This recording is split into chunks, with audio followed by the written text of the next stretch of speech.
Good morning, আমি সমরিতা। আমার আরও একটি নতুন ব্লগে সবাইকে ওয়েলকাম। এখন বাজে সকাল 9টা, আর এখন থেকেই তোমাদের সবাইকে সাথে নিয়ে আমার ব্লগটা স্টার্ট করছি। সকালবেলা ঘুম থেকে উঠে আমার প্রথম কাজ থাকে আগে ঘরের সব জানলা দরজাগুলো খোলা। এখন তো ঠান্ডাটাও একদম কমে গেছে, আর ঘরগুলো না গুমট হয়ে যাচ্ছে আস্তে আস্তে। ওই জন্যই আমি সকালবেলা উঠে আগে দরজা জানলাগুলোকে খুলে ফেলি। 6টা সাড়ে 6টার দিকে আমাদের বেডরুমের দরজা জানলাটা আমি খুলে রেখেছিলাম, যাতে ঘরে একটু হাওয়া টাওয়া আসে। আসলে আমরা 3 জনে এক ঘরে শুই, তো আমি হুইস্কি আরও, ওই জন্য না এই ঘরটা একটু গুমট মতো হয়ে যায়, আর দরজা জানলা সব বন্ধ থাকে। যদিও জানো তো এখন হালকা করে ফ্যানটাকে চালাতে হচ্ছে, নাহলে না বেশ গরম লাগছে রাতের দিকে। আমি যদিও এখনও কম্বলটা গায়ে নিচ্ছি, আমার আবার একটু ঠান্ডাও লাগে, আবার ফ্যান না চালালে গরম লাগে। আর এই ঘরে দেখো, কালকে সমস্ত জামা কাপড় কাচা হয়েছিল, ওগুলোই সব এখানে রয়েছে। আর জ্যাকেটগুলো এখনো ঢোকাতে পারিনি। আমাদের এখানে জানো তো, কোথাও বেরোলে না এখনো জ্যাকেটটা পরতে হচ্ছে, মানে বাইরে খুবই ঠান্ডা লাগে রাত্রিবেলা বেরোলে। আসলে আমাদের এই জায়গাটা একটু ফাঁকা ফাঁকা এরিয়া, তো ওই জন্য অন্যান্য অনেক জায়গার তুলনায় এখানে কিন্তু ঠান্ডাটা একটু বেশি থাকে। আবার এই জায়গা থেকে যেই আমি একটু কলকাতা সাইডে মানে সাউথে যাদবপুরের দিকে ঢুকে যাব, তখন আবার গরম লাগতে থাকবে, তখন আবার জ্যাকেটটা গায়ে রাখা যাবে না। লন্ড্রি ব্যাগটা খালি করে আবার ভরে নিলাম। কয়েকটা জামা কাপড় মাত্র হয়েছে, আরও কতগুলো হবে তখন একবারে দিয়ে দেবো। আর এবারে তো শীতের জিনিসগুলো যাবে, ব্ল্যাঙ্কেট, সোয়েটার, জ্যাকেট সবই যাবে। ব্ল্যাঙ্কেট তো হাতে কোনোদিনই কাচতে পারি না, এত ভারী হয়ে যায়। আর সোয়েটার জ্যাকেটগুলো হাতে কাচলে না নষ্ট হয়ে যায়, ওই জন্যই ওগুলোকে আমি ড্রাই ক্লিন করতে দিই। সুন্দর করে ওরা প্যাক করে প্লাস্টিকে মুড়ে পাঠায়, তাহলে একটা বছর আবার নিশ্চিন্ত, পরের বছর আবার বার করব। আর এদিকে দেখো, জামা কাপড়ও এতগুলো।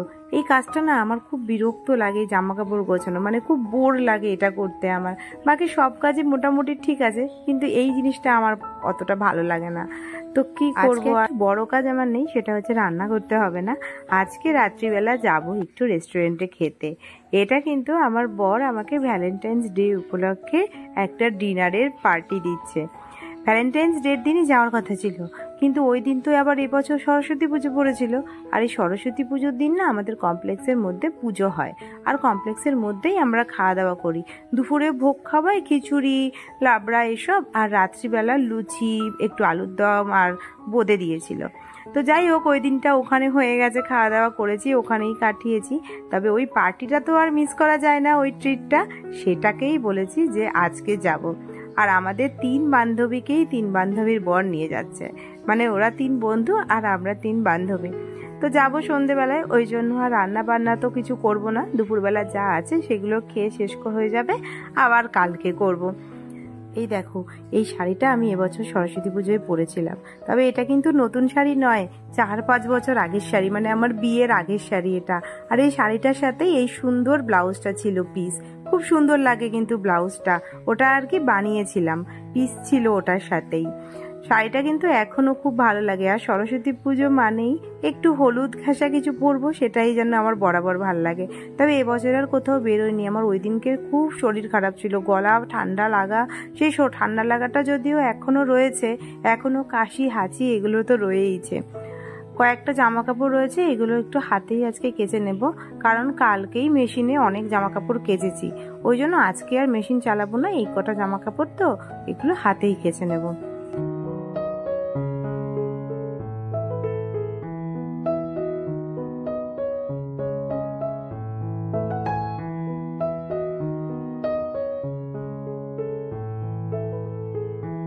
আজকে সকালবেলা ব্রেকফাস্ট করছি খাস্তা কচুরি। খাস্তা কচুরিটা না আমি খুব একটা ভালো খাই না, কিন্তু এই যে মিষ্টি চাটনি, এটার জন্যই আমি খাস্তা কচুরিগুলো খাচ্ছি। কালকে মিষ্টির দোকান থেকে নিয়ে এসেছিলাম কচুরিগুলো, আর ওই 2 দিন আগে ধোকলা আনানো হয়েছিল, সেই ধোকলার সাথে অনেকটা চাটনি দিয়েছিল। অতটা চাটনি তো আর তখন খেতে পারিনি, আর এই চাটনিটা এত ভালো হয় না, ওটা আমার ফেলতেও ইচ্ছা করছিল না। তাই ভাবছিলাম যে কি খাবো, কি খাওয়া যায়। তো সিঙ্গারা, খাস্তা কচুরি এগুলোই একটু চাটনি দিয়ে খেতে ভালো লাগে, তাই একটু কালকে নিয়ে এসেছিলাম। আর এই যে দেখো, সকালবেলায় একটু মাংস, মানে হুইস্কির যে চিকেন, প্রতিদিন তো ওর জন্য ওটা করতে হবে, ওকে তো কোথাও নিয়েও যেতে পারবো না, আর ওর জন্য বাইরে থেকে কোনো খাবার আনানোও যাবে না। ওই চিকেনটাই করেছি বলে গ্যাসটা একটুখানি মুছে নিচ্ছি। আর আজকে সকাল থেকে না বারবার মনে হচ্ছে কি যেন করিনি। আসলে বড় কাজটাই তো আজকে আর করিনি, রান্নাটাই হয়নি। বারবার ফ্রিজের সামনে যাচ্ছি আর মাছ দেখছি যে কি মাছ করব, তারপর মনে হচ্ছে যে ও আজকে তো আর রান্না করব না। রান্না করতে না আমার খুব ভালো লাগে।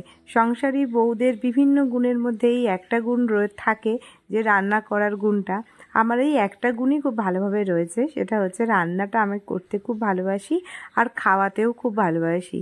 আমি যদি ধরো দুজনে রান্না করি, তাহলে এক্সট্রা যদি আরও দুজন আমার ঘরে চলে আসে, আমি কিন্তু ঠিক খাইয়ে দিতে পারবো তাদের বসিয়ে।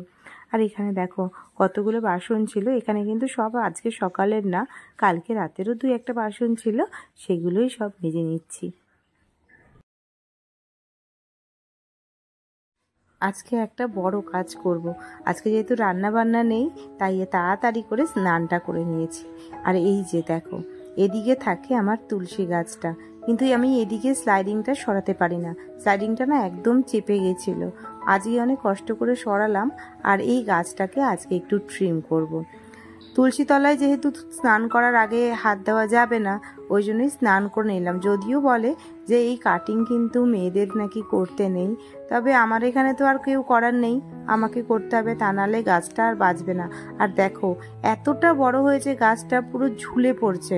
এদিকটায় না কিছুতেই খুলতে পারি না, আর গাছটা ঠিক করে জলও দিতে পারি না। ওই জন্যই একটু ভাবলাম ওপর দিকগুলো কেটে দেবো আজকে। তবে দেখলাম যে ওপর দিকগুলো শুধু কাটলেই না হবে না। দেখো ডালটা এত বড় হয়ে গেছে যে পাতাগুলোও একদম ওপর দিকে হয়ে গেছে। যদি নিচ দিকে খানিকটা পাতা থাকতো, তাহলে ওপর দিকে অল্প অল্প করে কেটে দিলে হতো। কিন্তু এখন আমাকে ওই সবটাই মোটামুটি কেটে ফেলতে হলো, যাতে নিচে গাছটা ঠিক করে বাড়তে পারে। তবে ছোট থাকতে কাটলে পরে না আরো ভালোভাবে ঝাঁকড়া হয়ে বাড়তো। দেখো একদমই আমি পুরোই কেটে দিলাম, জানি না কি হবে, তবে দেখা যাক আস্তে আস্তে যদি বেড়ে যায়।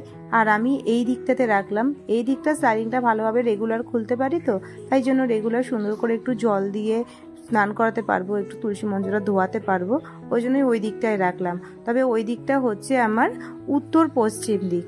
জানি না বাস্তবমতে উত্তর পশ্চিম দিকে তুলসী গাছ রাখতে হয় কি না, আমার আর রাখার কোনো জায়গা নেই। এই দিকটাই একমাত্র রাখতে পারতাম, এটা হচ্ছে দক্ষিণ পশ্চিম আর ওটা হচ্ছে উত্তর পশ্চিম দিক। এই দিকটায় এখন যেহেতু রাখতে পারছি না, তাই ওই দিকটায় রাখলাম। আর এই দিকটায় দেখো কি পরিমাণ ঝুল হয়েছিল, যেহেতু খুলতে পারতাম না, ওই জন্য ওই দিক থেকে এসে আমার এদিকে পরিষ্কার করাটাও সম্ভব হচ্ছিল না। আর একটা কাজ করব আজকে, এই যে দেখো আমার জেট প্ল্যান্টটা, ওটাও কিন্তু খুব সুন্দর ডালপালা ছড়িয়ে বড় হয়ে যাচ্ছে। ওই গাছটাকে আরও একটা পটে করব, যাতে আরও একটা গাছ হয়।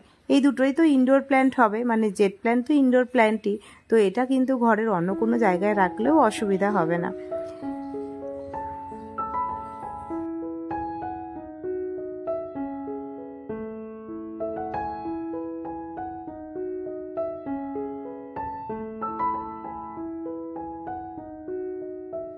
করতে করতে আমার কিন্তু অনেকটাই সময় হয়ে গেল, প্রায় এখন 2:30 মতো বেজে গেল। ভাবলাম আজকে তো কাজকর্ম নেই, এই কাজটা করি। তবে এই কাজগুলো করতেও কিন্তু প্রচুর সময় লাগে। গাছের পরিচর্যা, আমার তো তাও এই কটা গাছ, যাদের এত অনেক গাছ থাকে তাদের তো সারা দিন রাত ওই গাছের পিছনেই থাকে। শীতকালে ইচ্ছা ছিল যে অনেক কটা ফুল গাছ করব, 2-4টে করেছিলাম, তবে খুব ভালো করে যত্ন করতে পারিনি বলে গাছগুলো না খুব একটা বেশি ফুল দেয়নি। ওই একটা ছোট গাঁদা গাছ ছিল, ওর মধ্যেই কয়েকটা মাত্র ফুল দিয়েছিল, তবে ওই গাছটাও খারাপ ফুল দেয়নি। মাঝে মাঝেই দেখতাম 2-4টে করে ফুল হতো। আর জবা গাছে প্রথম কয়েকবার হলো, তারপরে আর হলো না। দেখো একটু কুমড়ো কেটে নিয়েছি, কুমড়ো ভাজা করব বলে, এটা খুব তাড়াতাড়ি হয়ে যাবে। আর নালে অন্য কিছু করতে গেলে আবার কাটাকাটিরও অনেকটু বেশি সময় লাগবে, তারপরে ভাজতেও সময় লাগবে। কুমড়ো ভাজাটা খেতেও না খুব ভালো লাগে আমার। কুমড়োটাও বেশ একটু লালচে লালচে ছিল, মিষ্টি মিষ্টি হবে। আর আমার ঘরে কুমড়োটা থাকে হুইস্কির জন্য, ওকে প্রতিদিনই কুমড়ো, একটু গাজর এই দিয়েই আর চিকেন দিয়ে স্যুপ করে দিই। একটু তো কালকের একটু মাছ ছিল, আর ডাল আর কুমড়ো ভাজা আর একটা মাছ ভাজা নিয়েছি। তাড়াতাড়ি লাঞ্চটা করে একটু রেস্ট নেব। ওই দেখো ওই পাশের বিল্ডিংটা হচ্ছে যে ওটা কতটা হয়ে গেছে। আমি প্রথম দেখিয়েছিলাম একদম মাটি কাটছে, 6 মাসের মধ্যেই এতটা বড় হয়ে গেল। আর কদিন পরে মনে হয় ফার্স্ট ফ্লোরটা ঢালাইও হয়ে যাবে। জানলাটাও বন্ধ করে দিলাম, এখন না মশাটা আরও বেড়ে গেছে। দুপুর থাকতেই আমি ওই জন্য জানলা দরজা সব বন্ধ করে দিচ্ছি। যখন বেশ শীত ছিল তখন আবার মশাটা কিন্তু অনেকটা কম ছিল। এখন বাজে সন্ধে 6টা আর একটু পরেই বেরোবো। রেডিও হয়ে গেছি আমি। হুইস্কিকে ওর বাবা একটু ঘোরাতে গেছে, ঘুরিয়ে নিয়ে আসলে তারপরে আমরা বেরোবো। অনেক দিন ধরে আসবো করে আসা হচ্ছিল না। আসলে হুইস্কি আসার পর থেকে ওকে একা রেখে না খুব একটা বেশি সময়ের জন্য কোথাও আর একটা বেরোই না।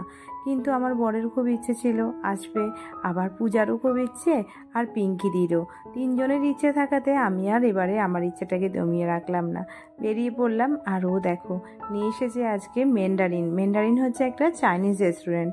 আমাদের আজকের প্রেফারেন্স ছিল চাইনিজই খাবার, কিন্তু এই রেস্টুরেন্টের ভেতরে ঢুকে না আমার অ্যাম্বিয়েন্সটাও খুব একটা ভালো লাগেনি। যদিও ম্যান্ডারিনের চাইনিজ কিন্তু ভীষণই ভালো, কিন্তু আমার আবার একটু অ্যাম্বিয়েন্সটা ভালো হলে ভালো লাগে, ছবিও তুলবো, একটু ভিডিও করব। ওই জন্যই এসেছি চাউম্যানে। চাউম্যান এটা হচ্ছে গল্ফ গ্রিনের ব্রাঞ্চ। চাউম্যান কিন্তু গড়িয়ার দিকের ব্রাঞ্চ রয়েছে, ওটা আমাদের একটু কাছে হতো, কিন্তু যেহেতু আমরা এসেছিলাম ম্যান্ডারিনে যাব বলে, সেই জন্যই এই ম্যান্ডারিনের কাছাকাছি চাউম্যানটা হলো বলে এখানেই আবার চলে এলাম। আর এখানে দেখো বেশ সুন্দর ভেতরটা সাজানো গোছানো রেস্টুরেন্ট, তবে খুব একটা বড় কিন্তু নয়, মোটামুটি।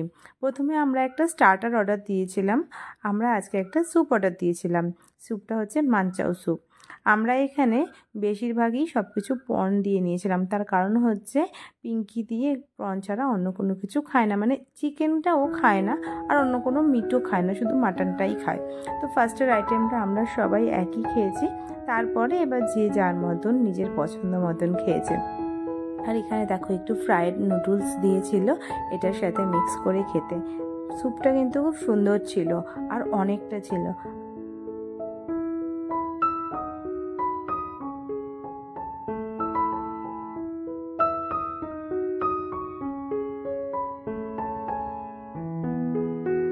স্যুপের সাথে খাওয়ার জন্য ফ্রাইড নুডলস ছিল, যেটা মিক্স করে নিলাম, খেতে ভালোই লাগলো। আর এখানে ভিনিগার মেশানো লঙ্কা রয়েছে, যাদের দরকার হবে চাইনিজের সাথে মিক্স করে খাবে। তবে আমি তো একদম ঝাল টাল খাই না, আমার ওটার দরকার লাগেনি। অনেক দিন পরে এলাম আজকে, সত্যি বলতে ভীষণ ভালো লাগছে। তারপরে আবার এই আমাদের সবার মানে আমাদের পুরো গ্রুপটার সাথে এসেছি, অনেক গল্প আড্ডা করতে করতে খেলাম। এরপরে আমরা অর্ডার দিয়েছিলাম চাউমিন স্পেশাল রাইস, যার মধ্যে কিন্তু মানে এটা মিক্স ছিল, এর মধ্যে চিকেন এগ সবই ছিল। এটা পিঙ্কি দিয়ে ওই জন্য খাইনি, ওর জন্য নেওয়া হয়েছিল চিলি গার্লিক রাইস আর বাটার গার্লিক ফিশ। তারপরে নেওয়া হয়েছিল shredded chicken with chilli garlic sauce. আর আমি স্পেশালি নিয়েছিলাম সুইট অ্যান্ড সাওয়ার পর্ক আবার পূজা খাবে না বলে ও নিয়েছিল ডেভিল ল্যাম্প। ডেভিল ল্যাম্পটা কিন্তু প্রচণ্ড ঝাল ছিল। আসলে ডেভিল নামেই হচ্ছে কিন্তু একটা সস, যেই সসটাই প্রচণ্ড ঝাল থাকে, ওই জন্যই ওই যে আইটেমটা খুবই ঝাল হয়ে গেছিলো। ব্যাস চলো, আমাদের খাওয়া দাওয়াও প্রায় কমপ্লিট। এখন বাজে রাত্রি 10:30 মতন। বাড়ি যেতে যেতে আর 10-15 মিনিট লাগবে। আজকের ভিডিওটা যদি ভালো লেগে থাকে তাহলে চ্যানেলটা লাইক করে দিও, আর কেমন লাগলো অবশ্যই জানিও কমেন্ট বক্সে। ভালো লাগলে চ্যানেলটা সাবস্ক্রাইব করতে ভুলো না কিন্তু।